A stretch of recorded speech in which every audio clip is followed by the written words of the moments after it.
Salut tout le monde, c'est Cynthia, j'espère que vous allez bien. On est samedi le 16 mai 2015. Je suis toujours vivante. Je survis à ma fin de session qui est pas mal rough, mais ça finit jeudi prochain. Il est temps là, parce que je commence à vraiment ressentir la fatigue. Mais bon, on tient le coup. Il en reste pas beaucoup. Il reste mes examens de combo. Donc, il me reste 6 tunes à jouer en examen dans 2 groupes différents, donc 4 avec un, 2 avec l'autre. Puis j'accompagne aussi 3 personnes à la batterie à leurs examens. C'est vraiment le fun. Donc, c'est ça, je survis. Mais le but de ma vidéo aujourd'hui, c'est je suis vraiment excitée, là, c'est de vous annoncer une bonne nouvelle. Je m'attendais pas du tout à ça parce que j'avais eu une conversation avec l'équipe il n'y a pas longtemps, mais mon projet de groupe de soutien à Pierre Boucher est renouvelé. Donc, j'ai de la misère à cacher ma joie, là. Je suis vraiment, vraiment contente. En plus, cet été, il ne devait pas rien se passer. Bon, évidemment, l'été, tout est au ralenti dans les bureaux et tout ça, c'est les vacances. Donc, puis avec les coupures de budget dans les hôpitaux, ce que j'avais eu comme information, c'est qu'on attendait probablement à l'automne pour continuer ça, qu'il fallait que je vois ça sur un projet à long terme. Mais aujourd'hui, j'avais un courriel ce matin tôt, qui me disait qu'on continue. Donc, on va partir des nouveaux groupes. On va partir un nouveau groupe de juillet à décembre, puis un autre groupe de janvier 2016 à juin 2016. Donc, c'est renouvelé pour la prochaine année. Fait que je suis vraiment contente. Wow! Je pense que je le réalise pas encore. Donc, c'est signe que je suis à ma place dans ce que je fais. Je pense que les gens apprécient aussi. Peut-être que l'équipe en a entendu parler par leurs patients aussi. J'ai aucune idée, je sais pas, parce que tout le monde a ses rendez-vous de suivi, mais je trouve ça vraiment le fun. C'est vraiment un projet qui a une nécessité pour les patients de chirurgie bariatrique, puis je le vois à chaque mois quand j'anime mon groupe, et tous les messages que je reçois et les évaluations que je fais remplir. Les commentaires que j'obtiens, c'est vraiment super. C'est vraiment quelque chose qui est un besoin essentiel. J'avais raison. Donc, c'est une très belle nouvelle. Je suis vraiment, vraiment, vraiment contente de ça. Puis j'adore vraiment animer le groupe de soutien. Donc, c'est ça. Je voulais vous annoncer la nouvelle. C'est une super nouvelle. La gang de Pierre Boucher, on va se revoir. Puis on va se revoir plus vite que prévu. On va se revoir en juillet. Donc, c'est ça. Je voulais vous annoncer cette super grande nouvelle qui me rend plein de bonne humeur. Et c'est ça, ma session est presque finie. Finalement, je vais avoir un petit retour d'impôt, mais je m'étais dit que une fois que ma session est finie, si jamais j'ai un retour d'impôt qui me permet de vivre le mois de juin, je vais me consacrer tout le mois de juin à l'écriture de mon livre. Donc, c'est officiel, ça va se faire. Donc, je ne me cherche pas de travail pour le mois de juin. Et puis là, je sais que le groupe de soutien reprend au mois de juillet pour l'année au complet. Donc, ça me permet vraiment de pouvoir aligner mes affaires puis d'avancer dans le concret. Donc, c'est ça, c'est des bonnes nouvelles. Puis, je suis vraiment, vraiment contente. Tout ce que je fais depuis 2 ans, je le fais pas pour rien. Puis aujourd'hui, j'ai la réponse que c'est ça, que j'ai vraiment une expertise qui a de l'intérêt. Et puis c'est super, je suis vraiment contente de ça. J'ai travaillé fort sur ce projet-là. Puis c'est ça, il faut jamais abandonner. Et c'est sûr qu'il y a eu des moments où j'avais des doutes, puis je me disais, écoute, ça va-tu marcher? Puis je m'endette et tout ça. Puis j'ai continué de rester dans mon focus. J'ai écouté des conférences de motivation de gens qui ont eu des parcours difficiles, mais qui ont fini par réussir. Je me nourris de ça pour tenir le coup. Puis je suis contente de l'avoir fait parce que tous ceux qui ont réussi disent qu'il faut jamais arrêter. Il va y avoir des moments super difficiles.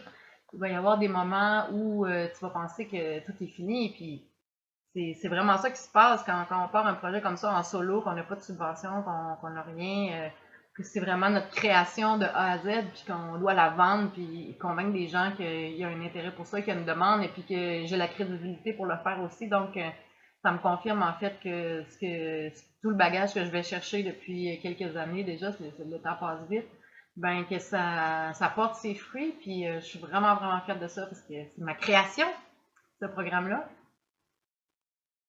Je vais me mettre à pleurer comme d'habitude, mais c'est ça, je voulais vous partager la nouvelle. Ah, je suis contente.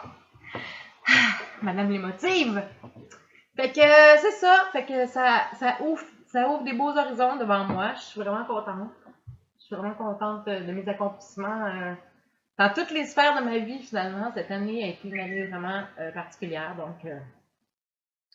je vais me calmer de mes émotions, puis je vous reviendrai avec une autre vidéo pour vous en parler de mon année, puis de ce que ça m'a donné. Et puis c'est ça, tout ce que je fais, ce que ça m'apporte, je le partage avec vous autres parce que c'est vraiment ça, mon aspiration dans tout ça, c'est d'arriver à convaincre les gens que quand tu te choisis puis que tu t'aimes assez pour t'accorder la permission de faire ce que tu aimes dans la vie, ça change tout. Puis on peut tout créer sa vie, on peut tout créer son quotidien. C'est vraiment une question d'attitude, puis une question d'être dans l'action tout le temps. Moi, je suis dans l'action tout le temps, puis oui, en ce moment, je suis fatiguée, mais en même temps, ça me donne la drive de continuer parce que ça avance vraiment. Et puis, tu sais, je vois vraiment tous les gens à qui je parle de mon projet sont tous convaincus qu'il y a un besoin. Et puis, ça touche tout le monde. L'obésité, ça touche tout le monde. Parce que si nous, on n'a pas été obèses, on a toute une amie ou une mère ou une tante ou une nièce ou une collègue de travail. On connaît tous quelqu'un qui vit avec le problème d'obésité. Puis, quand on connaît quelqu'un qui vit avec les problèmes d'obésité, on se rend compte que finalement, c'est pas une question de paresse puis de manque de volonté. L'obésité, c'est beaucoup plus complexe que ça. Puis moi, c'est ça qui m'intéresse, puis c'est ça que tous les messages que vous m'envoyez me donnent. Ça, les gens qui m'écrivent puis qui se confient à moi puis qui s'ouvrent vraiment sur ce qu'ils vivent par rapport à leur obésité, leur difficulté à perdre du poids. Moi, je les ai toutes vos histoires. À chaque semaine, j'en ai des nouvelles, puis il y a des points en commun entre toutes les obèses. Puis c'est ça que je suis en train de découvrir. Puis c'est ça qui fait que je me suis dit que j'étais prête à écrire mon livre parce que il y a des constats que je fais à travers ce parcours-là, puis à travers les partages que je fais. Il y en a qui trouvent ça drôle que je partage ma vie privée sur Facebook, mais je le fais vraiment pour documenter tout le processus de perte de poids et de reprise de possession de sa vie aussi à travers cette perte de poids-là. On n'a pas le choix de faire le ménage parce que les gens qui sont obèses, c'est des gens qui ont des problèmes avec leurs émotions bien souvent, puis on mange pour survivre en fait. Pour survivre au... Bon, je ne veux pas élaborer ici parce que ça va être dans mon livre, mais c'est ça. Il y a beaucoup de choses dont j'ai envie de parler. Puis là, c'est comme si on vient de me dire Go, Cynthia, vas-y, fais-le. Donc, vous allez entendre parler de moi, je pense, bientôt. Puis justement, je suis en train de lire le livre ici de Mylène Paquette, qui a été pour moi une source d'inspiration super importante pendant mon parcours de perte de poids. Puis ça m'a convaincue que moi aussi j'ai fait quelque chose à partager par rapport à ce que j'ai accompli dans les dernières années. Tu sais, perdre du poids, j'ai encore émotive, mais c'est vraiment difficile d'être obèse, puis c'est vraiment difficile de perdre du poids, puis c'est encore plus difficile d'arriver à son poids santé. Puis c'est presque un miracle d'y rester après. Ça demande vraiment beaucoup d'efforts. Puis chapeau à tout le monde qui a le courage de s'embarquer là-dedans. C'est ceux qui disent que la chirurgie bariatrique, c'est la méthode facile. J'ai des petites nouvelles pour vous autres. C'est ça que je veux partager aussi dans mon livre. C'est quoi la vraie? C'est dans quoi je m'embarque quand je fais une chirurgie bariatrique? Mais pas juste les beaux côtés, là, parce que, tu sais, sur Facebook, sur les groupes sociaux et tout ça, il y a beaucoup...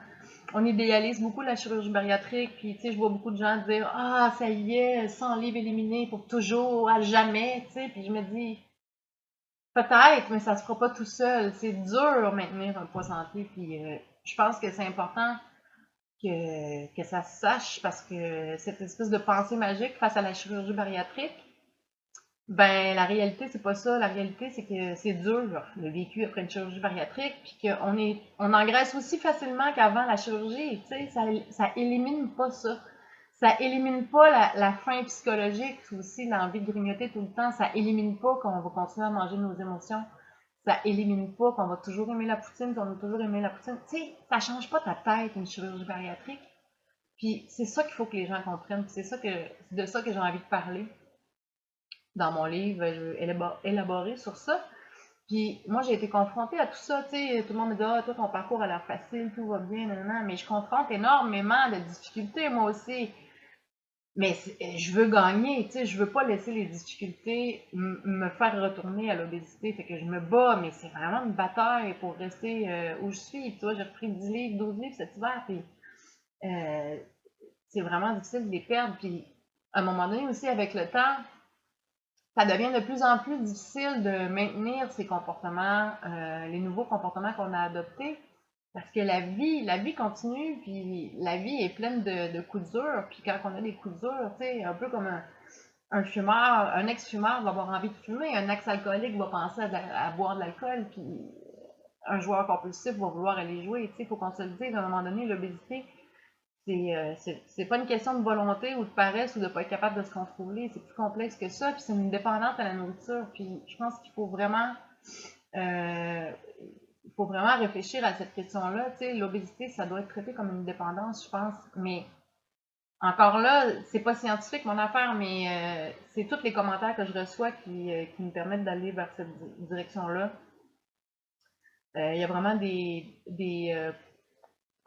rituels et des comportements qui sont très, très similaires chez les obèses. En tout cas, je dirais que tous ceux qui m'écrivent, on vit un peu toute la même chose pour différentes raisons. Les causes de l'obésité sont très diversifiées, mais le comportement d'un obèse, ça se ressemble. On a tous les mêmes patterns psychologiques, le même espèce de cycle. En tout cas, ça aussi, je ne veux pas élaborer ici, mais c'est ça. Je suis en train de prendre conscience qu'il y a beaucoup de traits spécifiques dans les comportements et les rituels des personnes qui souffrent d'obésité. Donc, il y a des aspects psychologiques et émotifs là-dedans, super important. Puis ça aussi, je vais en parler dans mon livre. Donc, c'est ça. Il y a beaucoup de choses qui roulent dans ma tête en ce moment.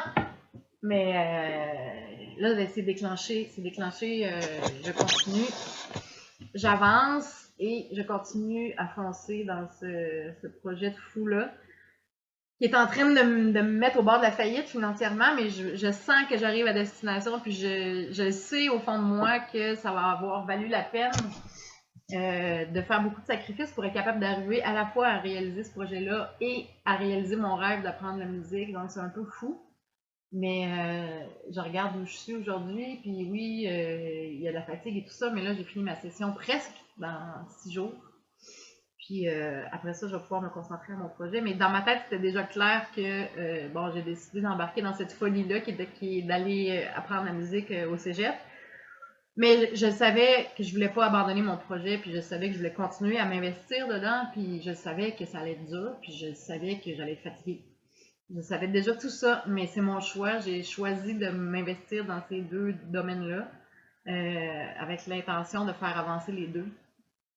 Autant un que l'autre, sans négliger un ou l'autre, ce qui n'est pas toujours évident, mais j'arrive quand même à trouver mon équilibre là-dedans.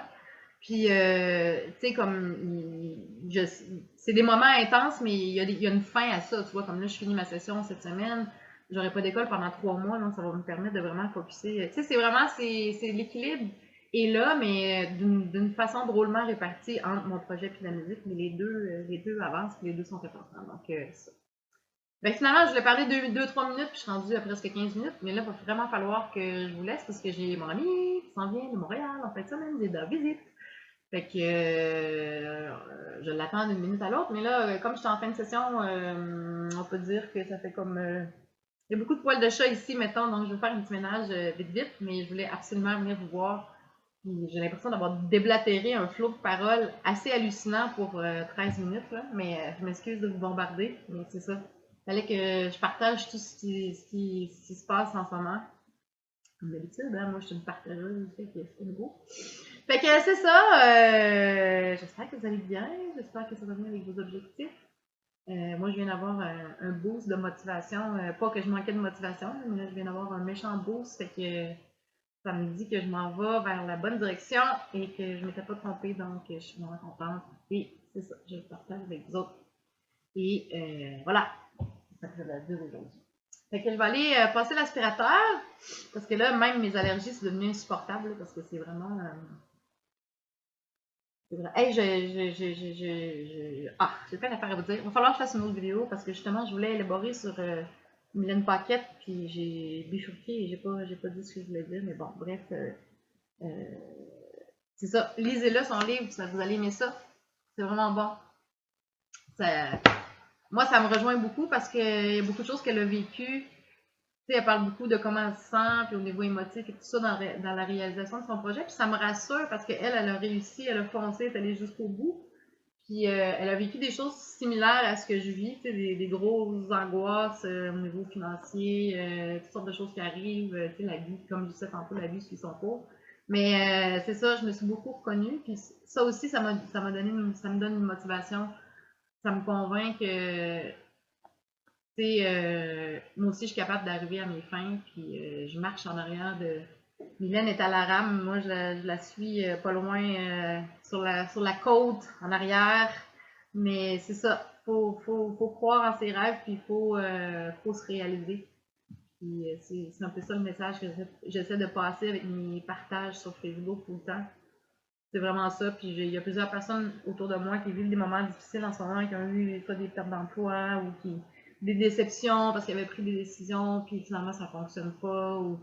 Puis tu sais, c'est ça que j'essaie de dire aux gens, c'est faut pas se laisser écraser par ça, il faut pas se laisser atteindre par ça, faut juste prendre ça comme étant une façon, je reviens avec mon univers, je suis fatigante, mais c'est comme c'est l'univers qui se charge des détails, tu sais, c'est pas toi qui va décider quand est-ce que les choses vont arriver, c'est l'univers qui t'envoie les choses au moment parfait pour toi, où t'en as le plus besoin.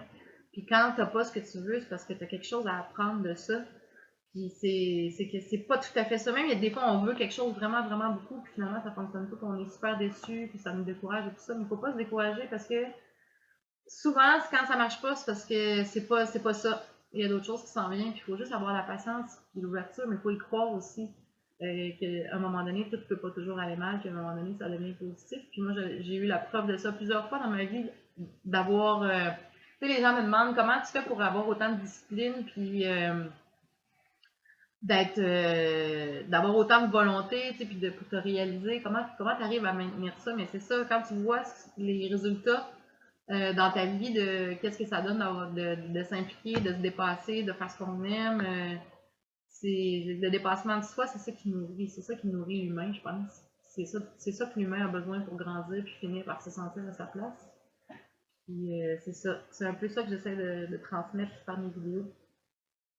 Puis j'ai beaucoup de messages comme de quoi ça vous inspire, puis que il y en a plusieurs qui m'écrivent pour me dire que mes partages ont changé quelque chose dans leur vie, puis c'est ça qui me convainc que ce que je fais, c'est la bonne chose. Puis que je me dis, faut pas que j'aie peur de foncer. Je pense que j'ai vraiment trouvé ce que je voulais faire dans la vie. Je vous encourage à faire la même chose. T'sais, votre petite voix intérieure ne vous trahira jamais. C'est important de l'écouter. Puis moi, j'encourage les gens vraiment à s'écouter puis à se permettre de faire ce qu'ils aiment dans la vie sans égard à ce que les autres vont penser d'eux ou sans penser à la déception que d'autres personnes pourraient avoir. T'sais, souvent, on se met de la pression par rapport aux autres, mais on peut être heureux juste quand on est soi-même, puis ça demande du courage des fois d'être soi-même pour X raisons justement, parce que des fois les gens ne seront pas d'accord avec ce qu'on veut, mais il faut passer par-dessus ça, puis il faut parler, s'asseoir avec les gens, puis leur expliquer que des fois il y a certaines choses qui sont nécessaires au bonheur, puis qu'on demande à la personne d'accepter ces choses-là si mon bonheur est dans ses intérêts. Donc, tout peut s'expliquer. Puis, je pense qu'il faut vraiment, pour rien brusquer, il faut essayer de bouger le moins d'air possible autour de ça pour toujours rester dans le respect. Quand même que les autres ont peut-être des opinions différentes par rapport à ce qu'on veut faire, mais il ne faut pas se laisser arrêter par ça. Parce que personne ne peut vivre notre vie à notre place. Puis, je pense que c'est important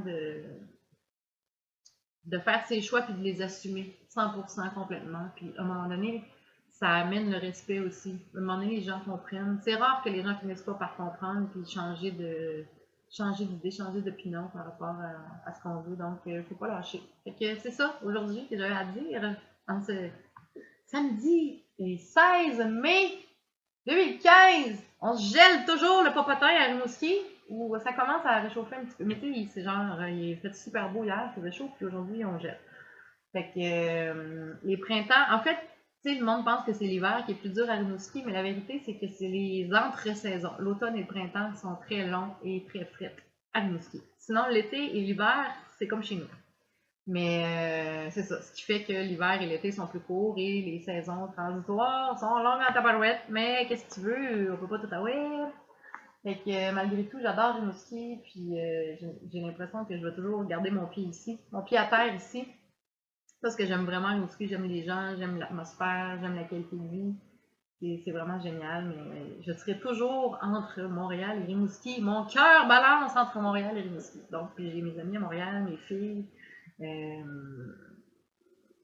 Fait que c'est ça. Donc, je vous laisse sur ce. J'espère que je ne vous ai pas trop emmerdé avec mes nouvelles. Des fois, les bonnes nouvelles, ça énerve parce que nous aussi, on veut des bonnes nouvelles, puis des fois, ça prend du temps avant d'arriver. Mais c'est normal, c'est un comportement humain d'envier un peu celui qui arrive avec, qui obtient des résultats, mais il faut être content. Faut être content pour moi parce que j'ai travaillé fort, puis tu sais, vous le savez, je partage avec vous autres depuis le début, puis je trouve ça vraiment le fun que finalement ça finisse par aboutir sur du positif. C'est ce que j'espérais, c'est ce que je voulais, c'est ce que j'ai travaillé pour ça, puis finalement c'est en train de se produire pour vrai. Donc, tout vient à point qui se t'attend. Alors sur ça, je vous souhaite un super bon week-end. Puis je sais pas quand est-ce que je vais faire une vidéo, on va voir ça. Mais c'est ça. Bon, long week-end, c'est un long week-end, c'est vrai, lundi, congé. Moi, demain, je ne fais rien. En fait, je pratique pas, je travaille pas. Demain, je m'accorde une journée de congé avec mon ami qui s'en vient pour le week-end. Et puis, ça va faire du bien. Alors, bon week-end tout le monde, à bientôt. Et puis, merci encore vraiment d'être là. Merci pour vos messages, merci pour votre confiance. Puis je vous adore, même s'il y en a que j'ai pas rencontrés en personne, il y en a beaucoup même que je connais virtuellement, mais on a des échanges assez intimes. J'aime pas le mot intime parce que ça réfère toujours à une notion de homme-femme, couple et tout ce que ça touche, mais en même temps, c'est ça. Vous me faites des confidences de votre vie vraiment personnelle, puis j'apprécie beaucoup la confiance, puis je trouve ça vraiment le fun d'avoir des échanges comme ça parce que ça nourrit vraiment ce que je suis en train de réaliser en ce moment, puis ça documente énormément. Puis ça m'a donné plein d'informations importantes pour mon livre. Puis tout le monde, vous contribuez à ce que je suis en train de créer, puis vous contribuez à faire que le projet que je suis en train de mettre en place prend tout son sens parce qu'il est basé sur la réalité, sur la vérité de ce que les gens vivent. Puis c'est ça qui fait la différence entre mon projet et d'autres projets qui ont été réfléchis puis qui les gens pensent qu'ils sont bien fondés. Mais moi, je pars de l'autre côté. Je pars du vécu des gens qui subissent la chirurgie bariatrique, des gens qui souffrent d'obésité. Je pars de leur vécu puis de leurs expériences, de comment ils se sentent puis de qu'est-ce qu'ils ont besoin pour monter ce projet-là. Donc, je pense que c'est ça qui fait toute la différence. Donc, merci beaucoup de m'envoyer vos messages. Continuez de le faire. Vraiment, vraiment, vraiment, moi, ça m'aide beaucoup à comprendre plein de choses. C'est ça. Je suis vraiment fière de pouvoir contribuer à essayer de trouver des solutions à ce problème-là. Je pense que c'est le dernier tabou, l'obésité dans notre société. Maintenant, on parle de maladie mentale sans tabou. On parle de sexualité sans tabou. On parle de tout, l'Alzheimer, le cancer. Tu sais, avant, tout était tabou. Maintenant, il n'y a plus vraiment de sujet tabou. Je suppose qu'il y en reste juste un, puis c'est l'obésité. Puis moi aussi, je peux contribuer à faire, aider à faire tomber ces tabous-là par rapport à l'obésité parce que je pense que c'est de l'inconnu pour beaucoup. Parce que l'obésité, c'est quelque chose qu'on vit tout seul pour soi, en silence, on n'en parle pas. On n'a pas le goût d'en parler à personne. Puis c'est quelque chose qu'on porte à chaque jour, puis c'est quelque chose qui est difficile. Puis je pense que ça commence à être le temps qu'on s'attaque à ce tabou-là qu'est l'obésité, puis qu'on décortique c'est quoi, puis qu'on essaie de le comprendre au lieu de le juger. Tu sais, les gens sont vite pour juger les obèses, mais tu sais, ce serait le fun qu'on essaie de comprendre parce que nous-mêmes, les obèses, on ne comprend pas vraiment pourquoi on est dans cette situation-là. Puis on n'est pas plus paresseux que personne, on n'a pas moins de volonté que personne d'autre. Mais on est dans ce corps-là qui grossit sans limite, puis on perd le contrôle, puis on n'est pas bien dans cette situation-là. Quand on a mal partout et qu'on n'est pas capable de dormir parce qu'on ne peut pas rester dans la même position plus que 5 minutes parce qu'on devient tout engourdi. Porter un surplus de poids d'obèse morbide, c'est pas facile dans le quotidien. Ça aussi, on n'en parle pas. Puis ça aussi, c'est important de comprendre qu'un obèse vit. Puis un obèse qui est rendu obèse, il est rendu obèse pour plusieurs raisons la plupart du temps. Puis souvent, c'est des blessures profondes. Puis l'obèse porte beaucoup de bagages, puis ça aussi, il faut en parler, puis parce que l'obèse C'est la loi de Omerta, l'obèse va pas parler de ses problèmes avec quelqu'un. Tu sais, en tout cas, ça aussi, j'en parlais dans mon livre, je vais pas élaborer parce que ça fait déjà 25 minutes. Mon ami va arriver, ma balayeuse sera pas passée. Mais c'est ça, j'ai vraiment beaucoup de choses à dire par rapport à l'obésité, puis j'espère que ça va intéresser les gens, autant des gens concernés qui souffrent de problèmes d'obésité que les gens qui souffrent pas de problèmes d'obésité, mais qui ont peut-être envie de comprendre qu'est-ce que leur soeur ou leur mère vit, ou leur nièce, ou leur meilleure amie, ou leur blonde. Je pense que ça va démystifier beaucoup de choses. Donc, s'il vous plaît, je réitère, continuez à m'écrire.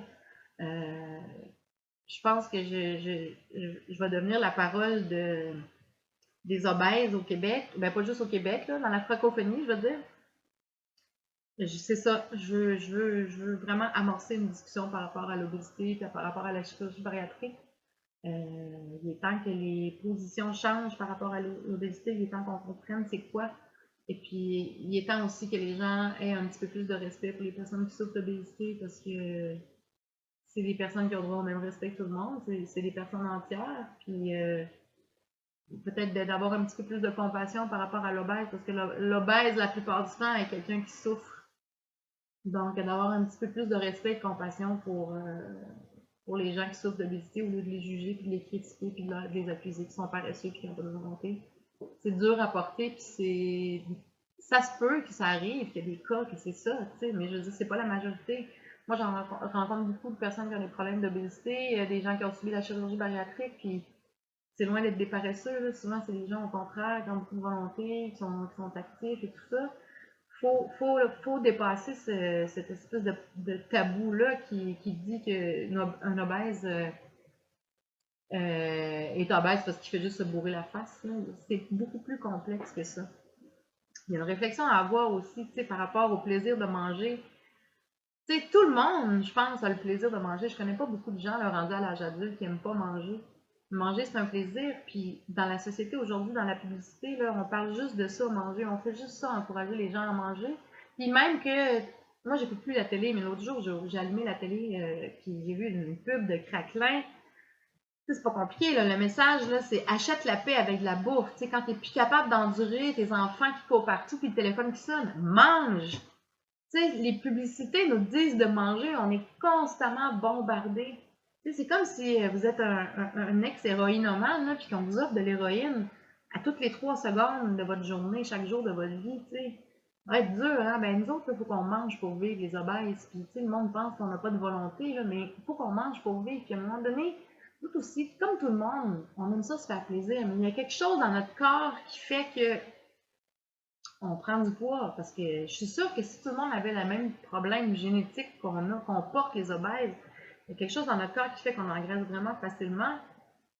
Et moi, j'en connais du monde qui mange là, vraiment beaucoup, beaucoup, beaucoup, là, puis pourtant ils sont pas gros, mais puis qui mangent leurs émotions, puis qui ont un comportement super malsain avec la nourriture. C'est juste qu'ils ont la chance d'avoir une bonne génétique, puis ils n'engraissent pas.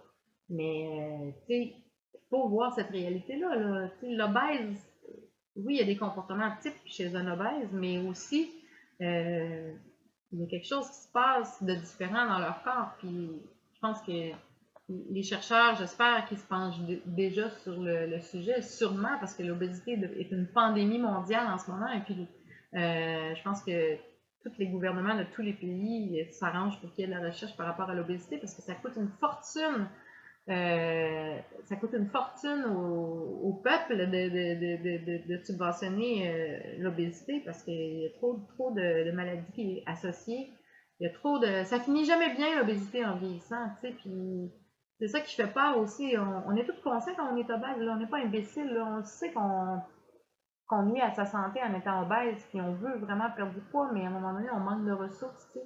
Moi, mon salut, ça a été la chirurgie bariatrique. Si la chirurgie bariatrique n'avait pas été là, je pense que j'aurais jamais atteint un poids santé. Puis, qu'on se le dise, tu sais, c'est la vérité.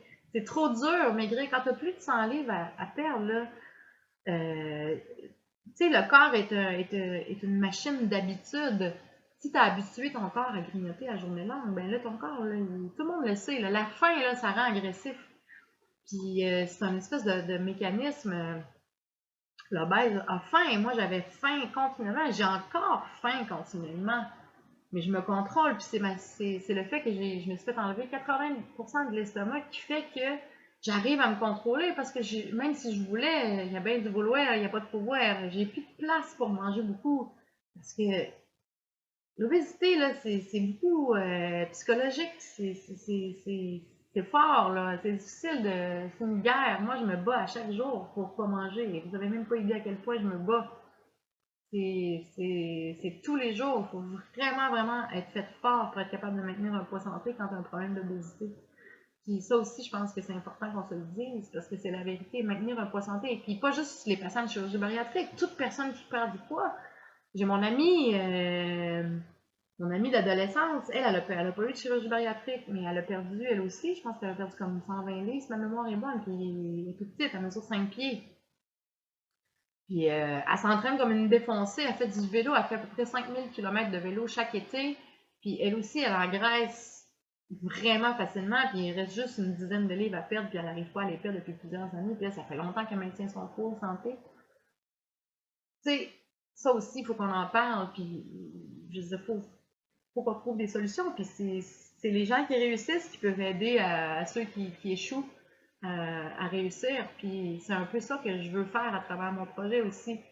Tu sais, c'est dur, mais ça se fait, puis mais il faut développer des outils psychologiques, il faut développer des stratégies pour pas sombrer à toujours retourner à nos anciennes habitudes, puis reprendre le poids. Donc, il y a des outils à développer, puis tu sais, je dis pas que c'est facile, mais ça se fait. Moi, j'arrive à le faire, pas encore assez à mon goût, là, parce que justement, c'est pas toujours facile, mais ça se fait, puis dans le fond, faut mettre le focus sur le positif qu'on en retire au lieu de regarder ce qu'on perd, parce que oui, il y a des choses qui ne seront plus jamais pareilles quand on a une chirurgie bariatrique. Tu sais, moi, je ne peux plus jamais boire en mangeant, je ne peux pas boire d'alcool. Il y en a qui le font pareil, là, mais justement, ces gens-là, souvent, tu vas les recroiser 2-3 ans après, puis ils ont repris 50, 60, 70 livres, des fois, ils ont tout repris, tu sais. Il y en a qui boivent de la liqueur pareil, il y en a qui mangent du chocolat tous les jours, tu sais. Moi, je veux pas... Tu sais, j'ai développé comment je pourrais dire ça? La dépendance à la nourriture, là, ça s'en va pas comme ça. Ça se contrôle. Donc, j'ai fait migrer mes sujets de dépendance vers des dépendances qui n'ont pas la conséquence de me faire grossir. Donc, il a fallu que je change un peu mes habitudes et que je modifie mes préférences et mes goûts pour pouvoir manger dans. Tu sais, je veux dire, la dépendance à la nourriture est toujours là. Faut juste apprendre à faire des meilleurs choix, puis il faut apprendre à contrôler cette dépendance-là. Ça veut dire qu'il faut trouver un équilibre entre. Faut pas être dans la privation, faut pas être dans la frustration. Il faut trouver un équilibre entre le plaisir et la discipline. Puis c'est ça qui est difficile à maintenir, c'est de ne pas retourner dans les excès, parce que l'obèse est une personne excessive, comme tout dépendant. Comme tout ou rien. Tu peux pas demander à un fumeur de fumer juste de temps en temps ou dans certaines occasions précises. Le fumeur, il fume ou il fume pas. Une dépendance, c'est plus facile quand on est complètement coupé de sa dépendance, mais l'obèse doit manger, c'est pas facile. Fait que c'est ça. Là, il est rendu à 33 minutes, et puis je suis en train de parler encore trop, comme d'habitude, mais c'est ça bourdonne dans ma tête ces temps-ci, puis je vous le partage en fait, tout ça, je pourrais garder ça pour moi, mais en fait, c'est parce que je veux que vous m'écriviez, je veux que vous continuiez à m'écrire et à me parler de ce que vous vivez en tant que obèse ou ex-obèse et ou patient de chirurgie bariatrique. C'est vraiment, ça documente vraiment ce que je suis en train de réaliser. Donc, je vous invite vraiment à m'écrire. C'est sûr que je ne pourrais pas répondre à tout le monde super rapidement, mais je vais tout vous lire et je vais tout vous répondre, ça c'est sûr. Donc, voilà, ok, 33 minutes, j'ai pas passé ma balayeuse, ça y est, je suis dans la merde, mon ami va arriver puis il va avoir du poil de chat partout. Mais, il fallait que je vous pique une petite jasette. Alors, je vous souhaite un bon week-end, profitez-en de votre long week-end, j'espère qu'il va faire beau. Puis, je vous dis à bientôt, là c'est vrai, bye bye, ciao!